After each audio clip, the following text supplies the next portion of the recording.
Essa palavra está em inglês agora? Não, é que eu já fiz ela em inglês. By the way, hoje o palestrante não pôde vir de última hora, então por isso que eu estou cobrindo ele, tá bom? Então eu peço a todos paciência, porque não foi uma palestra se prepararam, uma palestra bem antiga, que eu trouxe lá do fundo que a gente falava. Só para lembrar, então, que a palavra pecado, né, a palavra pecado no Novo Testamento, em grego, ela literalmente diz que ela é perder a mira, perder o alvo. Isso que quer dizer a palavra pecado. Então, ela pode ser usada também para expressar uma rebelião contra Deus. Né? Como se diz assim, bom, eu vou fazer algo contra a lei de Deus, ou então cometer algum erro contra a lei de Deus, contra as leis naturais. Então, tem algum significado. Então, é legal a gente pensar, porque tanto a gente pode pensar em pecado como falhar na mira, no alvo, ou como transgredir as leis de Deus. Então, ou um ou outro. Então, a gente vai levar aqui na palestra e a gente vai escolher um para a gente ficar mais forte nisso, no que é o pecado. Primeiro, então, pecado existe? Quem acha que sim, quem acha que não? Quem não quer falar para depois ninguém cutucar, né? Devia ter falado. Então, vamos lá. Se for... O pecado existe. Então, ok, alguém teve coragem. Hoje o Pedro falou pecado existe. Qualquer coisa errada é pecado. Então, vamos lá. Se o pecado, a gente estiver falando que pecar é sair do alvo, sair do caminho, sair da mira, como ali a gente está mostrando, né? Jogando ali os... Então, existe? Nós saímos da nossa meta? Muitas vezes, certo? Com Jesus, nós saímos da nossa meta? Que muitas vezes falamos com ele, Jesus, eu estarei contigo, vou estar presente, vou fazer isso, vou fazer aquilo, e a gente sai desse propósito. Então, nesse senso, nós estamos pecando, correto? Se o que eu estou, o meu alvo, eu estou saindo daquele alvo, eu estou pecando. Agora, existe o pecado no senso de você fez algo contra a lei de Deus e agora será queimado eternamente no fogo do inferno? Não. Ok. Então, desse tipo de pecado, essa concepção de pecado já é bem diferente do que a gente está falando aqui. Então, somos pecadores nesse senso? Perdemos o alvo, né? Principalmente com as coisas de Deus, porque a gente tem aquela listinha, né? Tudo que eu tenho que fazer na minha vida. Tenho que trabalhar, ganhar dinheiro, ganhar mais dinheiro, mais dinheiro, mais dinheiro. Aí depois, tem que comprar isso, cuidar da família, dos filhos, tarará. Aí a gente vai entrando na lista. Aí lá no fundo, se eu tiver tempo, eu vou no centro. Então, ou trabalho para Jesus. E na verdade, a gente poderia inverter para não ter aqueles problemas, tudo lá, problema com dinheiro, com trabalho, com filho, com família. Mas, quer dizer, a gente organiza na nossa mente uma meta e depois a gente sai da meta. Então, somos pecadores? Sim, somos pecadores. Aí eu pergunto a vocês, né? Porque todos pecaram e destituídos estão na glória de Deus. Aí estão alguns dos pecados que nós vamos falar hoje. Esses pecados significam o quê? Perder a meta naquilo que é significativo na nossa vida. Então, a gente vai falar dos 7 tradicionais da Igreja Católica que foi concebidos. A gente tem que lembrar que isso foram nominados por homens. Na verdade, a ideia de pecado ela veio muito antes, quando um monge estava até caminhando e pensando sobre a sua iluminação, pensando sobre as suas coisas, e a gente vai ver no histórico que, quando ele chega lá no monastério, ele fala, meu Deus, eu estou errando tanto a mira, eu estou errando tanto de tudo, isso para mim é um pecado, isso é uma falha muito grande de tudo que eu tenho no meu propósito, eu estou saindo. E dali vai passando, aí a igreja começa a também querer dominar as pessoas, não só pelo poder, mas pelo medo, né? Porque, nossa, se eu quero dominar alguém, eu coloco essa pessoa com medo. Se eu sei um segredo do Lucas, e eu quero que ele faça algo para mim, eu posso dominar ele, porque eu falo, olha, Lucas, se você não fizer isso comigo, é uma chantagem, né? Então, se você não fizer isso, eu conto todo mundo o seu segredo. Então, se você fizer isso, um desses pecados, você é um pecador, você vai ter quando você morrer, você vai para um lugar muito infeliz, vai ficar lá até o fim que não existe. Exatamente. Dá medo, gente. Para gente que não para as pessoas naquela época que antes de Lutero, antes que a Bíblia fosse realmente aberta para que todos pudessem ler, interpretar, realmente refletir. E quando é uma coisa só passada para você e é assim, é medo. Então, nas massas, na política, a chave principal é geralmente manter as pessoas ignorantes. Porque quanto mais sabedoria você tem, mais você vai questionar, mais você vai entender, né? Então, mantendo as massas ignorantes, você mantém o seu poder. Isso a gente vê que funciona em todos os lugares. E por isso que o Espiritismo é uma religião, porque também religa-nos a Deus, mas é uma religião que não é uma religião de massa ainda. Porque ela é ao contrário. Ela, ao contrário de ter um movimento hierárquico, ela te dá todo o poder de você pensar por você, questionar. E se você não concordar, questione, pesquise. E mesmo Kardec disse, se um dia a ciência provar qualquer coisa que eu esteja falando ou passando para vocês, e ela provar que eu esteja errado, fique com a ciência. Então é ao contrário, não é um movimento que te faz ignorante. Ele te traz à luz, ele te convida a acompanhar os pensamentos de Kardec, né? Dos espíritos que veio codificar a nossa, participar da nossa codificação. Então, vamos lá. Os 7 pecados digitais. Vamos lá trazer isso agora para a modernidade. Preguiça, Netflix. Temos agora o Hulu, Netflix, né? YouTube, vários. Gula, Instagram, a gente vê, né, as pessoas. Inveja, Facebook. Ira, Twitter. Avareza, Amazon.com.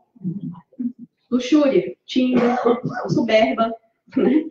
Leite. Então, é claro que a gente está trazendo isso aqui uma brincadeira, mas os estudos já mostram que muitas dessas coisas estão aguçando as nossas tentações. Quando a gente é tentado por algo, a gente vai direto naquilo que vai nos prover da nossa necessidade. Então, se eu tenho uma tentação, se eu não sou tentada pela comida, não importa se eu passo por 1000 lugares que tem doce, bolo, isso, eu não sou tentada. Então, não vai me importar. Agora, se eu carrego em mim a tentação do brigadeiro, eu encontro um lugar que tem brigadeiro. Você já conheceu alguém que tem um vício de drogas e a pessoa não tem dinheiro para comprar nada? Ela, às vezes, não sai para trabalhar.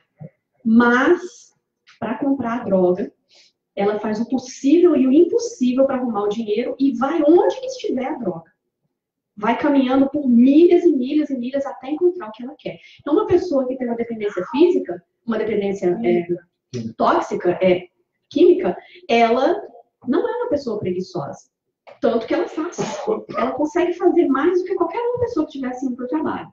Pode nevar, pode chover, pode fazer o que for, mas a necessidade dela, a tentação de ter aquilo é tão grande que ela vai onde estiver. E ela consegue o dinheiro. Então, a gente vai ver que isso chega a ser em nós, e a gente vai falar das influências espirituais que entram nisso, né? Então, é muito interessante a gente não julgar. E, principalmente falando de pecados, para a gente lembrar que todos nós aqui temos alguma... Bom, não vou falar assim, eu tenho. Mas, geralmente, as pessoas têm algo que ela sabe onde que a carne é fraca naquilo. A gente culpa, né? A carne é fraca, a carne está aqui. Né? É o espírito mesmo. Né? Mas nós sabemos o que nos tenta. Se é para o lado sexual, se é para o lado da comida, se é para o lado da fofoca, se é para o lado desonesto do dinheiro. Todos nós podemos refletir e pensar, qual é a minha tentação? E geralmente você vai saber isso nessa encarnação, porque é onde você vai encontrar suas provas. Faz sentido, né? Porque se eu tenho a tentação do álcool, mas eu sou obrigada a ficar numa prisão sem nenhum álcool, eu vou passar do teste, não vou? Sim, porque eu não bebi, mas também não tinha álcool. Então, por isso que é a beleza da reencarnação. Nós temos aquilo que a gente tem que crescer, mas também temos que ser expostos às coisas para a gente aprender a lidar com aquilo. Então, tá todo mundo no mesmo barco. Todo mundo aqui no planeta Terra tá aí tentando, para lá, para cá, para lá. Uns têm que ficar longe mesmo da tentação, mudar de casa, se for uma pessoa tóxica, ou isso, aquilo. Outros já conseguem olhar, cheirar, Ai, meu Deus. O docinho, gente, tô falando brigadeiro. Aí você vai, olha, pega, você olha assim, fala, mas eu não posso, que eu como um e engordo dois. Não é? Então a gente já consegue ter uma cabeça maior, fala assim, eu tenho que dominar o meu desejo imediato, porque nós queremos o prazer imediato, mas a nossa consciência da causa e efeito, que é maior, né, com os estudos, aí a gente já fala assim, opa, peraí, causa e efeito, com um brigadeiro, vou engordar dois, né? Agora, quando eu tenho essa consciência, chega num ponto que aquilo já não vira mais uma tentação, que agora já está dentro de mim. Agora eu já sei o que é bom para o meu corpo, para a minha saúde. Já fica bem maior do que aquela necessidade imediata do prazer imediato, que nós ainda temos aqui na Terra. Podes ir, e de agora em diante não peques mais. É interessante que nesse caso, na mulher adúltera, quando Jesus tira ela daquele predicamento que ela está lá e todos querem apedrejar ela, e Jesus diz, aquele que não tiver nenhum pecado, por favor, jogue a primeira pedra. Nós falamos isso, às vezes, como defesa, quando alguém quando alguém nos ataca de alguma maneira, e você diz imediatamente, se você não tem nada, você não joga. Mas é até um mecanismo de defesa, que a gente já está usando isso para nos desculpar daquilo. Mas, no fundo, Jesus também não para por aí. Jesus diz, ok, você pecou, ela sabia que pecava, Jesus veio para mostrar, você não precisa ser apedrejada pelo seu erro, você não vai passar pelas pessoas que estejam ali com as pedras na mão para te apedrejar. E a gente vai lembrar que naquela época eles começavam pelas pedras pequenas, porque eles queriam que aquele momento durasse. Então vinham e jogavam as pequenas, e depois começavam a jogar as grandes nos órgãos vitais, para a pessoa realmente morrer. Então a gente vai ver que o apedrejamento era terrível. Você não era jogar uma pedra na cabeça e morria. Era uma morte muito feia. Tanto que cada pessoa tinha, de acordo com o seu nível, até o tamanho da pedra. Então a gente vai ver que era um punishment, qual é a palavra? Punishment? Um castigo, uma punição muito, muito triste. E Jesus não queria isso. Então, quando Jesus fala, ok, pronto, todo mundo já foi embora, todo mundo entendeu que cada um tem o seu pecado, é legal a gente pensar, parar e falar assim, qual é o meu? Antes de eu julgar o outro, qual é o meu pecado? Onde é que eu estou errando? Antes da gente já passar e falar que o outro tem esse problema. Quando a gente começa a falar do outro, é legal a gente parar na hora e falar, eu já fiz isso em algum momento, né? Porque na hora que a gente vai falar, nossa, fulano, olha lá, eu vi que ele não deixou o dinheiro certinho onde tinha que deixar. Mas será que em algum momento na minha vida eu também não fui desonesto? Talvez não no dinheiro, mas em outra situação. Mas Jesus continua e diz assim, vá então agora e não peques mais. E ainda tem mais, para que algo pior não te aconteça. Então vamos fazer assim, a gente vem aqui, faz o tratamento espiritual por 6 semanas, tudo realmente começa a clarear, melhora, a gente começa, quem quer, de verdade, começa a refletir os efeitos do tratamento espiritual. Só que aí você tem que lembrar, você quer erradicar a raiz do que te levou ao seu problema, ou você quer só que o seu problema seja tirado e a raiz que causou aquele problema continue enraizada? Que aí vai brotar de novo, né? E geralmente vai brotar com mais força. É como se fosse um antibiótico, né? Se a gente para no meio do antibiótico, o vírus ganha força. Então, Jesus disse isso porque agora ela já tinha o conhecimento da lei. Ela já sabia que estava fazendo incorreto, uma atitude que não era boa para ela. Não é porque Jesus era moralista. Jesus nunca foi moralista. Jesus tinha moralidade, né? Era a pessoa mais moral do mundo e não era moralista. Então, eu sempre peço às pessoas até para refletir. Quanto mais moralista você é, provavelmente mais esconderijos você tem dentro de você. É também um mecanismo de defesa, né? Então, quanto mais a gente aponta o dedo, mais a gente está escondendo do nosso próprio ser, que a gente não quer que venha à luz. Principalmente quando a gente exagera, os homofóbicos, quando eles exageram, jogam pedra, batem nas pessoas, nos homossexuais, o que diz deles? Eles têm tanto medo dos outros descobrirem suas próprias tendências que eles precisam erradicar aquilo, porque eles acham que vai acabar com o problema. Sendo que a raiz do problema está neles, o que eles veem como problema, né? Então, a gente vai ver que todos nós temos que refletir muito sobre isso. E não peques mais para que algo pior não te aconteça, porque vai vir com mais, porque se você já sabe e você continua fazendo agora, o problema vai ser maior, porque agora vai ser um problema consciencial. Agora já não vai ser o problema no caso dela, que era uma prostituta, que estava adúltera, estava numa posição de traição. Tá, pode ser que ela, ok, não, a gente não sabe a história dela ali, naquele momento. Mas depois, agora ela já sabe que aquilo vai trazer consequências morais para ela. Talvez não só físicas, talvez não só legais, mas agora morais. Certo? Morais não de ser que Jesus está sendo moralista, mas problemas com ela. Porque ela quer o quê? No fundo, a gente quer amor. Né? Então, algo pior pode acontecer. Por isso que Jesus fala. E é claro que existe a liberdade. Nós temos liberdade para fazer o que a gente quer. Ontem, aqui no estudo da dona Ju, ela estava falando isso mesmo, falando sobre o espírita. A gente pode fazer tudo que a gente... Não tem nada nos livros falando. O espírita não pode fazer isso. O espírita não pode dançar samba. O espírita não pode... Isso aí, esse é um problema, né? Então, o espírito não diz, mas, ao mesmo tempo, diz, consulte a sua consciência. Aqui estão as leis morais. Consulte a sua consciência e veja o que não é bom. Né? Então, você tem a liberdade moral e intelectual. Você faz o que você quiser. Mas é uma bênção, porque as consequências também são nossas. Né? E você pode estar pecando voluntariamente e conscientemente também. A gente não faz essa coisa, né, de pecar voluntariamente ou inconsciente. A gente tem que pensar muito nisso, porque tudo que nós fazemos tem um lado consciente, sim. Muitas pessoas dizem, o meu obsessor está fazendo que eu faça isso.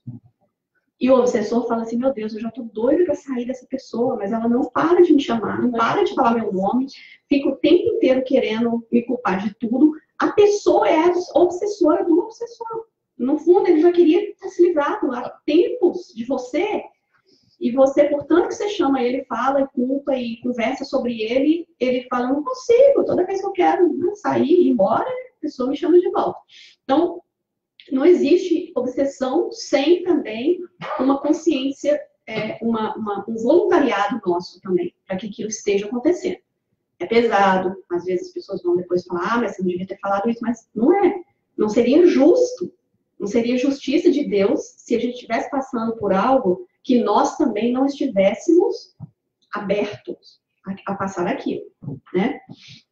Quais são as nossas tentações? Aí é legal a gente parar e pensar. O que eu sou tentado? O que me tenta? E eu sei que não é bom para mim. Né? Então, cada um tem as suas tentações. Será que no mundo, né? No mundo havereis aflições. Também tentações. Porque as aflições vêm das coisas que nós desviamos do caminho de Deus. Então, chega ali. Quais as suas tentações? E será, gente, que dá para viver num mundo assim, como essa senhora aqui? Fugindo das tentações, tudo que vem por baixo, por cima. Será que a gente realmente, se a gente for para um convento, que, sei lá, no meio dos Himalaias, longe de tudo, para não ter as tentações, será que existe mérito nisso? Não, porque nós somos criados para viver na lei de sociedade. Uma das leis morais é a lei de sociedade. Uma coisa é você fazer algo para o bem de outra pessoa, para o bem da humanidade, para o bem, a intenção. Agora, se você está fazendo isso, no livro dos Espíritos é claro que claramente está explicado. Isso é mais pelo seu orgulho do que você está fazendo para o bem do próximo. Você faria muito mais se estivesse no meio do povão, ajudando, errando, tendo as tentações, mas fazendo melhor. E graças a Deus é isso que a gente está fazendo, né? Tentando fazer aqui. Então, cada um de nós com nossas tentações, coisas boas, coisas difíceis, nós estamos aqui. Era muito mais fácil a gente ter aquela aparência de beatitude, aquela aparência, porque não existe beatos verdadeiros, né? O santos aqui na Terra não existe. Nem Chico não foi santo. Então, na condição de espírito iluminado. Chico também tinha raiva, seus problemas, e é normal. E Chico também teve os seus pecados, vamos colocar. E eu adoro Chico. Mas a gente tem que ver, se ele estava aqui, ele ainda está no planeta de provas e expiações. Num nível muito mais evoluído. Mas ainda no mundo de provas e expiações. Pode haver outras pessoas que vêm de outros orbes felizes, perfeitos para vir em missão? Pode. Eu estou falando da grande maioria de nós. Né? A gula. Vamos começar aqui um pouco pela gula, porque é um dos que a gente geralmente mais se identifica. Né? A gente vai olhar, isso aqui eu gosto de contar essa historinha, porque teve uma vez que eu estava com uma amiga no restaurante, e eu falei, e a gente comeu uma tristeza, comeu até. Aí depois que a gente acabou de comer no restaurante, eu tava tão, sabe assim, vocês já comeram até ficar triste? Assim, de desânimo, não quero comer mais nada. Aí comemos, aí depois a gente falou assim, nossa, esse é um espetáculo, assim, os restaurantes, bom, vamos abrir um. Aí já vem as ideias, né? Aí que a gente fala assim, ó, os obsessores sendo convidados, né? Mas a ideia é partir de quem, né? Então a gente ainda brincou, eu falei assim, ai, a gente podia abrir um restaurante que a gente comia, e depois tinha uma cama. Tipo assim, você tinha sua mesinha, comia, e depois tinha uma cama do lado. Aí você podia deitar, né, relaxar. Você pagava assim 6 horas. Aí você deitava, tirava aquela soneca, acordava e já estava tudo prontinho ali de novo. Aí ela falou, ela olhou para mim e falou assim, Débora, mas que espetáculo, será que alguém nunca pensou nisso? A gente assim, né, falando, gente, que horror, né? Aí saímos de lá, é claro, que é por isso que eu não sou muito fã da regressão de vidas passadas. Por quê? Quando a pessoa que foi fazer a pesquisa, assim, né, só por curiosidade, desse tipo de restaurante, lá na época, lá nos romanos, já havia exatamente isso. O pessoal já comia com a caminha ao lado, certo? Então, já existia esse conceito há 2000 anos atrás ou mais, em que vamos comer até não caber mais, depois a gente dorme. Aí na hora que a gente acordar, a gente come tudo de novo, depois a gente dorme. Só que aí existiam também os vomitórios. Já escutaram sobre vomitórios? Pois é, eram banheiros, mas em vez de pias, tinham os canos, encanamentos mais largos, que quando você acabava de comer, dormir, aí o estômago ainda não cabia, e foi pouquíssimo tempo para fazer digestão, então as pessoas saíam, iam no vomitório, se forçavam a vomitar, para que, né, saísse tudo ali de dentro, e aí você estava prontinho para a próxima. Os vomitórios. Então a gente vai ver que a gula, ela representa exatamente os exageros. O Papa Gregório, ele vai além e ele diz, porque aí a gente pode começar a julgar as pessoas obesas, ou a gente pode começar a julgar, aquele gordinho, ele tem o pecado da gula. Só que Papa Gregório, ele foi além. Ele disse que a gula está relacionada a qualquer excesso em relação à comida. E isso também quer dizer o excesso de cautela com a comida. Interessante agora, né? Porque qualquer pensamento obsessivo em comida, você está praticando o pecado da gula. Então você pode, na verdade, ser magérrico, certo? Porque você é extremamente focado na comida. Mas não numa maneira de comer demais, mas comer de menos. Então, todos os dois cabem nisso. Se tudo que você pensa é sobre a comida, você está praticando o pecado da gula, de acordo com o Papa Gregório. E faz sentido. Aí a gente já olha, se eu tenho, talvez, um corpo maravilhoso, mas o meu corpo maravilhoso é porque em todo momento eu estou pensando o que eu posso, quantas calorias, o que eu não posso, o que eu posso. De certa forma, eu também estou praticando o pecado da gula. Aí olha que você vê que desaparece aquele conceito de, fulano é gordinha, é guloso. Não, talvez você tenha mais pecado da gula do que aquela pessoa, certo? Então, é maravilhoso a gente estudar. E não só isso, mas da bebida também. Não é só, a gula não se diz somente sobre o alimento, mas tudo que é ingerido. Então, a gente vai levar, né, aquele conhecimento dos pecados. Os gozos têm limites traçados pela natureza? Lá no Livro dos Espíritos, Kardec pergunta. Os Espíritos dizem assim, sim, para vos mostrar o termo do necessário. Mas pelos vossos excessos, chegais até o aborrecimento, e com isso vos punis a vós mesmos. Então, nós nos punimos. Nós mesmos nos punimos pelos excessos. Quase todas as doenças, se não todas, são geradas de qualquer tipo de excesso. Excesso de raiva, excesso de tristeza, excesso de comida, são os excessos. Excessos de ansiedade, né? Então, se a gente começa a entrar no equilíbrio, é onde a gente fala, eu não preciso, onde que a gente vem com a literatura espírita para ensinar que nada é proibido. Paulo de Tarso falia, tudo é possível, tudo é lícito, mas nem tudo me convém. Então, quer dizer, tudo eu posso fazer o que eu quiser, mas nem tudo, né, o que eu devo fazer, eu faço. Nem tudo que eu faço, eu preciso ou eu deveria. né? Então é legal a gente passar isso. Eu quero passar esse filminho só para vocês verem um restaurante chamado Las Vegas, sempre que a gente está falando de pecado da gula. Esse restaurante, eu não sei se agora você ainda está lá.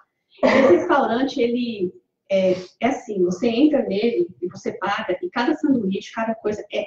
O chefe do restaurante, ele é chamado doctor.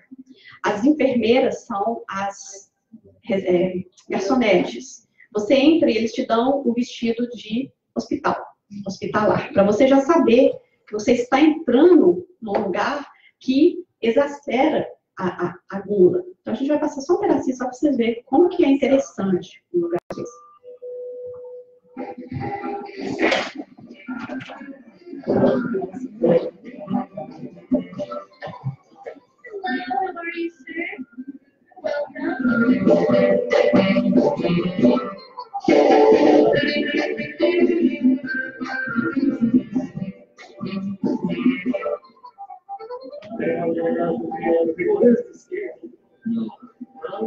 Come on. Alfred, $50. You move for $50? Aqui eles estão apostando se o outro consegue comer um hambúrguer. A gente já viu esses shows, né, gente? With the bacon. É legal a gente parar e pensar. Fresh out of the oven, this is the most fabulous bacon you'll ever have. The hardtack grill, Chama we take great pride grill do ataque de coração. every burger.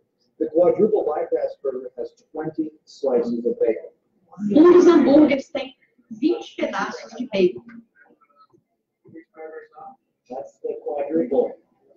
Four burger patties, 2 pounds of beef, 20 pounds of bacon, or 20 slices of bacon. Pronto.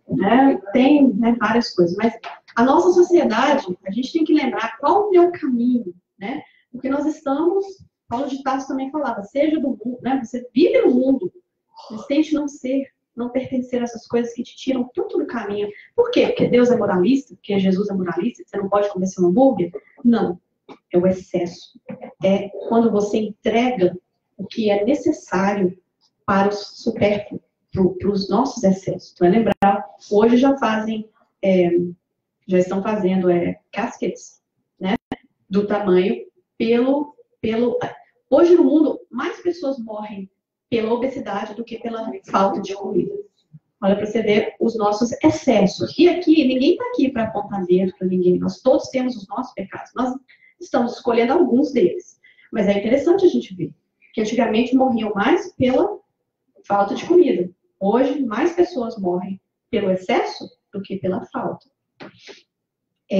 Aqui é o Papa Gregório, né, dizendo ali sobre a gula. Ele diz comer muito, comer fora de hora, cautela excessiva com comida e pensamentos obsessivos por comida. Tudo isso compõe aquela coisa da gula, né? E às vezes a gente tem todos 4, ou todos 5. Mas vamos lá. A avareza, né? E o que é a avareza aqui, lembra, gente? É um escravo do dinheiro, né? Escravo. E será que é só do dinheiro também? Do produto de consumo. Do produto, né? Do target, mas geralmente acontece sendo o dinheiro, que é a nota mais palpável, né? Então, a pessoa avarenta, a pessoa que... E vocês já conheceram alguém que quer, nunca se satisfaz pelo que tem? Mulheres, quantos sapatos vocês têm? Né? Mas a gente brinca, claro, não estou falando isso, mas o excesso. E muitas pessoas se enganam porque elas dizem assim, Paulo falou que a raiz do pecado é o dinheiro. Quem já ouviu isso? Certo? A raiz do pecado é o dinheiro. Não. Errado. Se você vai na tradução bíblica, a raiz de todos os males, ele diz, dos males, é o amor pelo dinheiro. A avareza. O dinheiro em si faz mal, gente? É errado a gente ter dinheiro? É errado a gente ter um carro legal, uma casa bonita?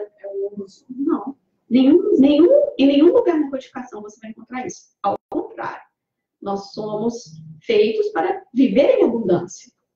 Certo? Nós podemos ter coisas bonitas. Mas tudo que nós temos, também existe uma missão para termos aquilo. Se Deus me facultou a inteligência, eu tenho que usar a inteligência também para ele. Porque ele me criou com aquilo para que eu faça algo daquilo em prol dos meus irmãos. Ah, mas por que fulano, se você tem dinheiro, que bom. Então, gere uma empresa, talvez, para gerar emprego para outros que não têm.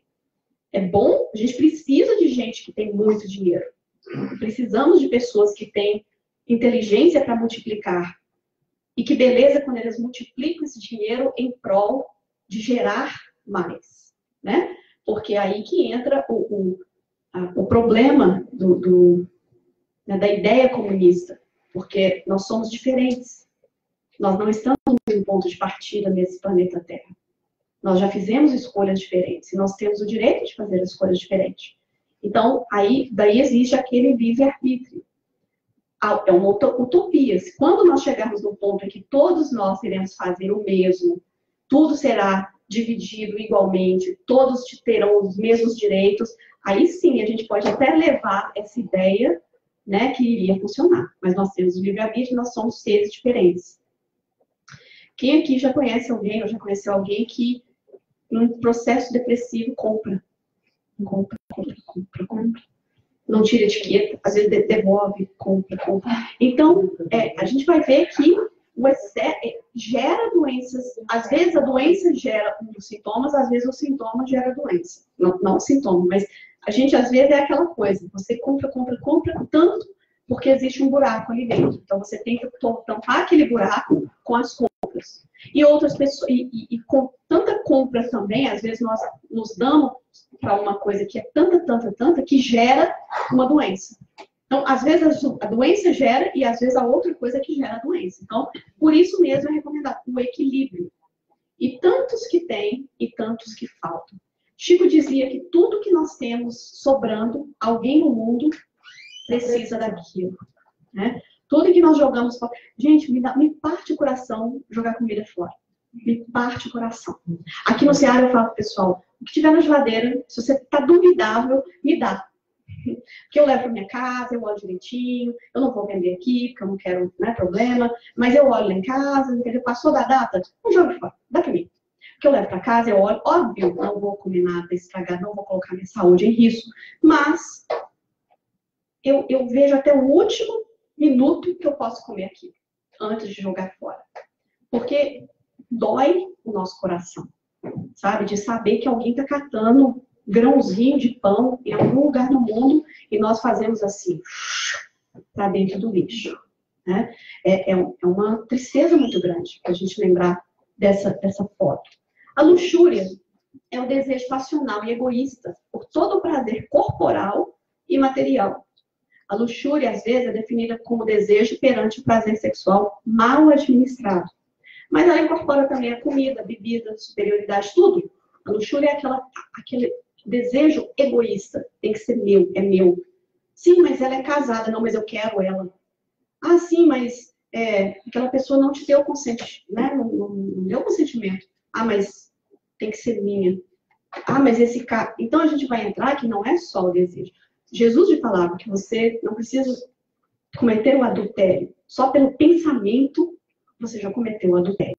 Pelo desejo. Né? Nos 10 mandamentos não tem algo assim? Não cobiçar a mulher do outro? E também outro parecido. Não também querer o asno do seu vizinho. Hoje em dia a gente não quer o asno do vizinho, tanto que eu nem sei quem é que tem um asno. Mas a gente quer o carro do vizinho. Né? Então a gente vai ver que a gente vai adaptando as coisas, mas continua, a base é a mesma. Eu pus alguns ainda. A ira. Quem já teve um cachorrinho desse? Que esse chihuahuazinho. A gente teve meu pai teve um gracinha. Mas o chihuahua, uma gracinha. O chihuahua, a anatomia do chihuahua, metade é tremedeira e outra metade é raiva. Mas dizem que é assim a anatomia do chihuahua. Mas a ira, a cólera. Eu vou perguntar a vocês.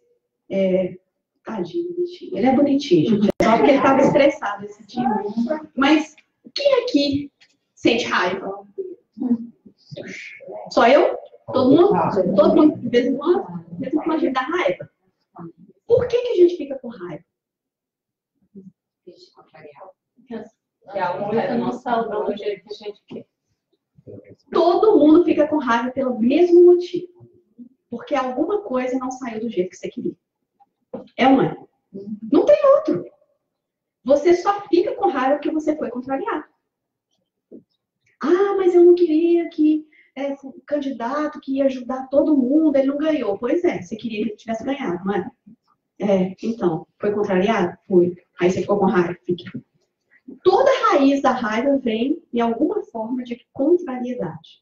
Então, quando a gente começa a exercitar, né, o evangelho de Jesus, nós vamos ser pessoas mais pacíficas. Tanto que, bem-aventurados aqueles pacíficos. Felizes são aqueles que não deixam tudo te irar, tudo te fazer raiva. E o melindre. Quantas pessoas saem da casa espírita por causa de melindre? Ganhou um não. Acabou o espiritismo, estou indo embora. Não é assim? E deixa uma doutrina maravilhosa às vezes. E o pior é que nem vai para outro lugar. Ou então vai para outro lugar, fica e depois acaba. Não gostou do outro lugar, o que foi, nem fica sem. Certo? Então a gente vai ver que se ele está aqui, aí eu falo com ela, Elisa, eu não vou poder ficar com a sua nenê, não. Aí ela vai ficar com raiva, porque eu contrariei a vontade dela. O que, na verdade, se ela tivesse me pedido um favor e eu falei não, eu tenho direito, não tem, gente? Quando alguém te pede um favor, aí é um pedido de favor. Se ela tivesse me pedido, por favor, você pode ficar com a minha filhinha por 2 horas hoje? Um pedido de favor. Eu tenho o direito de falar sim ou não. E ela não tem, na verdade, direito de ficar com raiva, porque foi um pedido de favor. Mas se ela fica com raiva, não foi um pedido de favor, foi uma ordem. E eu desobedeci. Aí ela ficou com raiva. Certo? Então, a gente tem que cuidar disso. Porque quando você pede favor para alguém, esse alguém tem o direito, sem nenhuma explicação. Ele pode falar, não vou ficar. Não precisa de enrolar, gente. A gente enrola para dizer um não. Tem que dar desculpa, mostrar, atestado, por que a gente não pode fazer aquilo, tirar sangue. Não precisa disso. A gente basta. Jesus já nos dizia que seu sim seja sim, que seu não seja não. Então, eu simplesmente posso falar, Elise, eu não vou ficar com a sua menina hoje, não, tá? Pronto. Não precisa. Claro, a gente tem um lado educado, a gente não precisa ser rude. Mas agora, se ela ficar com raiva porque eu disse não, o problema é de quem? É dela. Certo? Agora, se eu fico com raiva porque ela ficou com raiva, o problema já volta em meu. Tá vendo como é que é contagiante? Agora, quando você é pacífico, não importa se ela falou não, se eu falei sim, se ela não falou, eu tô em paz. E eu vou te dizer que nada e ninguém vale a nossa paz. É ou não é? Nada e ninguém vale a nossa paz. A nossa paz é sagrada. E as pessoas só vão conseguir tirar se você der permissão. Isso é que é o lindo de ter paz. Ela é sua. É algo que você conquista. E as pessoas tentam, gente. Quem aqui já ficou perto de um pernilongo? Né? Um bichinho, um negocinho. Ontem veio um, e eu acho que ele até, eu vi a língua dele quando ele fez assim. Sabe? Quando a gente tenta pegar ele e não pega. Minha mãe ainda riu, eu falei, mãe, eu vi o pernilongo fazer a careta pra mim. Então, é um teste. O pernilongo tá vendo ali, ele quer respeitar mesmo. Né? Agora, a minha paz, mas um pernilongo consegue tirar a paz da gente. Imagina um ser humano, então, que pensa. Né? Testa, manipula, tenta tirar a nossa paz. Mas tem pessoas que conseguem entrar no nível que não tem pernilongo, não tem jacaré, não tem gente, não tem nada que tire a paz delas. Elas já conseguiram atingir um nível de paz. Jesus era um desses. Nós vamos para a ira. E a ira existe, né? Aquela ira, aquela raiva alta e aquela raiva baixa. Aquela raiva alta é o quê? É o ódio, o racismo, o abuso sexual, o palavreado, tudo isso. A outra é aquela a indireta, o defensivo. Eu não, você que tá ficando estressada, o que é isso? Não é? Ai, gente, aquilo sobe, a gente, quando, aquela tonta, né? A gente olha pra pessoa e fala, sonsa, tá achando que eu sou o quê? Então, a pessoa que vem, eu então fala assim, você tá atrasada, eu tava lá, querida. E você fala assim, você olha pra pessoa, ela consegue, isso é a raiva disfarçada, né? Então, esse tipo, fofoca, cinismo, não é? Tem gente cínica, isso é um tipo de raiva, um tipo que tá, né? Então, a gente vai olhando. Ou então, aquela coisa assim que a gente faz. Quem já viu a pessoa que faz assim com o olho? Gente, um olho rolando para o lado consegue, entendeu? Tirar uma ira. A gente tem que prestar atenção nisso que a gente não está fazendo. E a ira sempre vem de algo que eu quis. A ira é produto do medo, no fundo, do medo. Eu estou com tanto medo que a minha raiva é meu instinto animal. A gente vai ver que Herodes, por ter medo de perder o reino, sei lá quantos anos que Jesus iria crescer para poder ser rei, nem poderia ter sido rei ainda, mas só pelo povo dizer que eis o rei nasceu, né? Filho de Davi, debaixo da estrela de Belém, aquela coisa toda. E quando o rei Herodes o Grande, quando ele toma conhecimento que nasceu um menino que ameaçou o reinado dele, o que ele manda fazer, gente? Matar todos os primogênitos, todos os meninos com menos de 2 anos. Todos. Matem todos. Porque o medo dele era tanto dele perder a coroa que ele preferiu o quê? Partir para agressão. Então, quem te agride está com medo.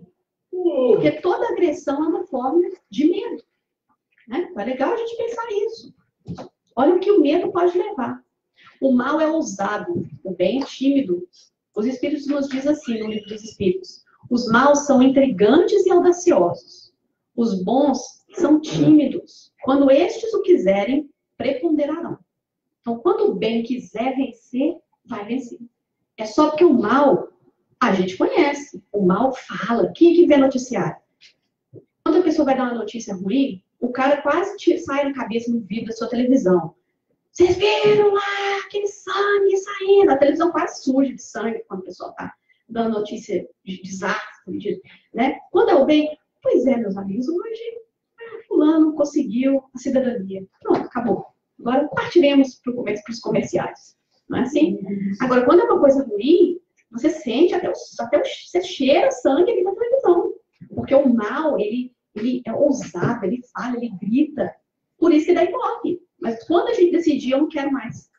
E a gente tem que prestar tanta atenção que os noticiários de noite, quem aqui tem problema de sono, insônia, não dorme direito, começa a perceber que você tem assistido também. Porque é impossível, à noite, não sei o que, desastre ali, político roubando ali, não sei o que, não sei o que. Boa noite. Eles acabam assim. Então, o repórter fala aquela bando de miséria que está acontecendo, tudo errado, você não pode fazer nada, porque o mundo já acabou, e aí tenham todos uma boa noite. Só se for para você, porque é impossível ter uma boa noite depois de ingerir todo esse alimento tóxico, certo? A inveja. A inveja é interessante, porque o invejoso... Gente, tem alguém invejoso aqui? É o pecado que ninguém gosta de falar que tem. Esse é aquele pecado que todo mundo fala, não, realmente eu tenho um lado orgulhoso, tenho um lado da gula, tem uns que a gente até crente, sim, gula parece que é até uma coisa boa, né? Não, a gula eu assumo. Todos, mas da inveja, ninguém gosta de falar que tem inveja. Todo mundo, não, inveja não tem, não. Isso aí é coisa do pessoal. Meu marido que devia estar aqui, meu filho devia estar aqui, a amiga que ela devia estar escutando. Então, se foi você que está aqui, que a gente tem que escutar, né? Se caiu, isso é para mim, então, qual lado da inveja que eu ainda tenho? Né? E a inveja não é querer o que o outro tem. Isso é cobiça. Então, se a Rose tem um brinco lindo, então eu olho para o brinco e falo, nossa, o meu aqui tão assim, da Rose que ia ficar mais bonito com essa roupa. E era mesmo, isso. Tá? Então, aí eu tô com um brinquinho assim, aí eu olho da Rose e falo assim, nossa, queria um brinco daquele. Gente, que brinco maravilhoso. Não é inveja. Pode ser cobiça. Né? Aí eu quero um. Ou pode ser até admiração. Nossa, amor, onde é que você comprou? Eu quero comprar um igual. Achei que é tão lindo que eu quero um também. É errado? Não, admiração. Né? A gente faz isso e deve. Nossa, eu quero fazer. A Estela que fez. Nossa, irmãos, artesanato. Ótimo. Agora, a inveja, ela é um bichinho tão duro que eu não quero o brinco dela. Eu só quero que ela não tenha. Olha como é que é a inveja. Tomara que ela perde o brinco hoje à noite. Ela acorda sem um brinco. É assim que é a inveja. A inveja é perigosa. E olha que nós estamos no planeta Terra. Portanto, provavelmente em algum nível nós ainda estamos sendo testados na inveja. Não precisa ser de uma proporção dessa. Tem uma proporção tão grande que a gente fala, nossa, fulano está abrindo uma padaria. Meu sonho era abrir uma padaria. Como é que a pessoa consegue abrir uma padaria? Eu não tenho experiência, eu estudei com os melhores chefes de cozinha e não consegui abrir uma padaria. Chega fulano do Brasil, 3 meses para abrir uma padaria. Começa com a língua. Isso é inveja. Aí depois você fala, mas quero ver se ela vai conseguir. Porque diz que aqui o inspetor é terrível para abrir, não sei o quê. A gente já começa a Desejar, né? desejar que não acontece. Aí depois a gente fala assim, quero ver se é bom mesmo o pão daquela pessoa. Mas não vai nada lá. O doce dela, vai ver que não é igual. Minha mãe que sabia fazer doce, a gente começa a maledicência. Depois a gente consegue até fechar o estabelecimento. Porque a gente começa a falar para todo mundo. Você vai naquela padaria, a pessoa chegou 3 vezes no Brasil, não sabe nada. Então, a inveja é, no fundo, você está falando o quê? Eu sou tão frustrado que eu não quero que você tenha. Triste, não é? Porque é isso que é inveja. Eu quero que você não tenha. Por quê? Eu não consegui ter. Eu quero que você não tenha. O oposto da inveja é ficar feliz pelo sucesso do outro. Quando você quer saber se você tem um amigo ou não, ficar doente, um amigo vir visitar e trazer sopa, isso é fácil. Qualquer amigo vai fazer isso. Agora, ganha na loteria. E deixa seu amigo sem ganhar nem um presentinho. Aí você vai ver se ele é seu amigo. Né? Porque o sucesso do outro testa mais do que a fraqueza. Quando alguém tem sucesso, a gente quer que as pessoas tenham sucesso, mas não mais do que a gente. Tô falando, gente, em geral. A gente quer que fulano abre uma padaria. Eu sou psicóloga. Nossa, chegou do Brasil, você também é psicóloga? Que bacana. Então, por que você não abre também? Mas longe. Você dá lá longe, onde é que meus clientes nem podem conhecer. Né? Não abre aqui, não. Nossa, mas você tem um doutorado? Nossa, que interessante. Mas aqui é tão difícil. Por que você não tenta outra profissão? Isso é inveja, né? Agora, o sucesso é o quê? Nossa, você chegou agora, você sabe como é que funciona o sistema aqui? Não sei não. Não, então vamos fazer o seguinte. Eu tenho um consultório. Vem cá, se você quiser, eu te introduzo como é que são as leis. E tem 2 dias que eu não uso. Se você quiser, você pode. A gente racha ali o preço do consultório. Quem é que vai ter mais sucesso, gente? Todos nós. Porque os clientes que não vão caber comigo, vai caber com ela, o que ela tiver vai mandar para mim. Então, quando as pessoas têm sucesso, todos nós vamos ter mais sucesso. Mas a inveja é a tristeza pela felicidade alheia. A gente fica triste pelo outro estar feliz. Que coisa triste, né? É uma pequena. E é claro que a gente faz tudo, né? Quem é que já usou uma dessas? Eu pendurei um negócio desse, depois que eu descobri que tinha que ser pendurado do outro jeito, não sei, alguém que veio na minha casa, eu pus um negócio de cavalo, como é que chama, né? Ferradura. Alguém me deu, não sabia o que fazer, aí falaram, põe lá na porta. Aí eu falei, tá. Aí eu pus, eu acho, a cabeça pra baixo, não sei quem chegou, falei, não, você tá esvaziando tudo, você tem que pôr a cabeça, eu fui lá correr, peguei o prego. Mas quer dizer, gente, será que isso realmente, né? Nós temos que sair dessas crenças e acreditar realmente. Agora, se eu realmente acredito que manga com leite é ruim e vai me fazer mal, e se eu tomar manga com leite, vai fazer mal, não é? Agora, quando eu acredito que eu posso, que eu sou capaz, os pecados vão ficando menos, eles vão ficando pequenos.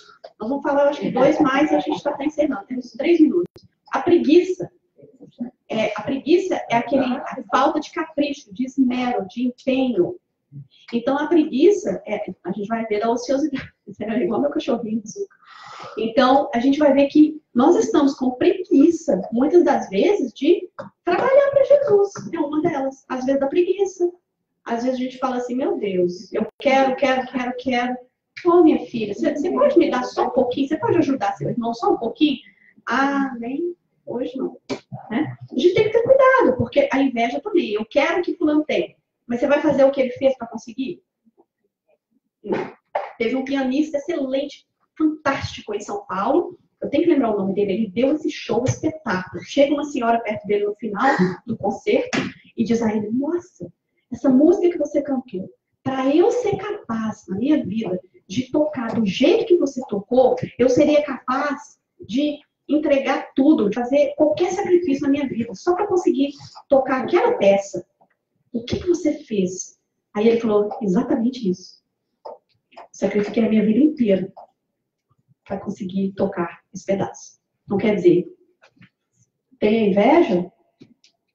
faça o que o outro também tem capacidade de fazer. A gente vai ver que desenvolve doenças. A preguiça.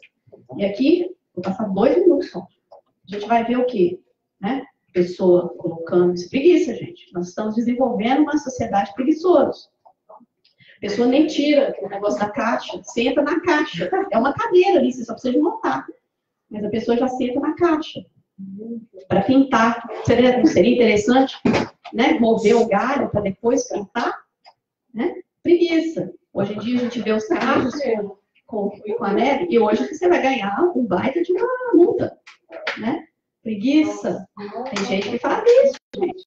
Infelizmente, é muito difícil tirar aquele rolo, então, quando tem os dois assim, você tem que tirar, né, o papel, maçã. Nossa, o tiquezinho, né, dá um trabalho para tirar aquele negócio com a colinha atrás, tem que lavar, né? Então, quer dizer, é mais fácil como em volta. Esse aqui não pode nem tirar o negócio para poder, né? Existe a meta. Mais fácil, preguiça. Existe, né, produtos para fazer por você. Alguém aqui já tem problema de quebrar um ovo, gente? Tem que comprar um aparelho de R$ 9,99, mas espere, se você comprar 2 agora, vai ser por R$ 9,99, com shipping free. Então, quer dizer, estão criando produtos para nos manter preguiçosos. Caminhar cachorrinho agora, nossa, preguiça. Tudo aí, né? Na maçãzinha, a gente já viu. Isso aqui eu fico imaginando na hora que acabar o pote de peanut butter, se a pessoa vai jogar fora pelo menos um para abrir o outro, né? Mas nem para tirar da embalagem. A gente vai olhar as filas hoje. Preguiça. A gente quer dar, não, tem a escada rolante, eu fico na fila por Jesus ali, 20 minutos, mas não subo um andar na escada. Preguiça. Né? E por último, a soberba, o tumor da alma. O começo de todos os pecados. Ele está associado à arrogância, vanglória e vaidade. A gente tem que olhar que nós somos todos iguais.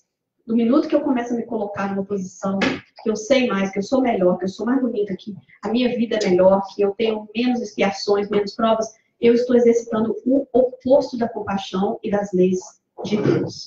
De todas as disposições morais, a que maior entrada oferece aos espíritos imperfeitos, olha aí os obsessores, é por causa do orgulho. Allan Kardec na Revista Espírita. Se você está tendo problemas espirituais, obsessores, vamos primeiro tentar nos ajudar a ser mais humildes. Humildade é como se diz assim, eu acho que a coisa mais linda do mundo é a pessoa realmente humilde. A gente vai ver Jesus que sentava no chão dos montes, comia o que tivesse que comer, com quem tivesse, ele entrava na casa, o que oferecia ele aceitava, ele não discriminava as prostitutas, os fariseus, Para Jesus estava tudo bem. Jesus sentava e ficava. A gente não pode tentar ser esses pastores, palestrantes, donos, e começar a pôr títulos que vão nos elevar e aguçar o nosso orgulho. Na hora que a gente vê e fala assim, eu não consigo funcionar sem o meu povo. Aí a gente vai olhar e vai falar assim, eu sou parte do povo, eu sou parte do todo. Aí sim, este orgulho vai desaparecer. Não estou falando do jantar bem feito, aquele orgulho que a gente tem no jantar bem feito, que gostoso, o time de futebol, que legal. Um país que promove paz, vamos ficar orgulhosos desse país. Nesse sentido, sim, os filhos que se amam, é aquele orgulho que a gente está falando, não é um orgulho, é uma sensação de dever cumprido, uma sensação de alegria. A gente não está falando desse nível. E no fim das contas, se você acha que você é alguém muito grande, muito poderoso, muito melhor, vai e dê uma passeada no cemitério perto da sua casa e você vai ver que pessoas muito mais interessantes, muito mais sábias, muito mais contribuidoras para a raça humana estiveram aqui no mundo. E nem por isso o mundo parou por causa delas. Então vamos pensar, refletir nisso e cada um, porém, é tentado pela própria cobiça, sendo por estar arrastado e seduzido. Então a cobiça, tendo engravidado, dá a luz ao pecado. E o pecado, após ter se consumado, gera a morte. Que possamos, então, termos uma boa noite. O senhor Aécio vai cantar com os passes. E muito obrigada, pessoal.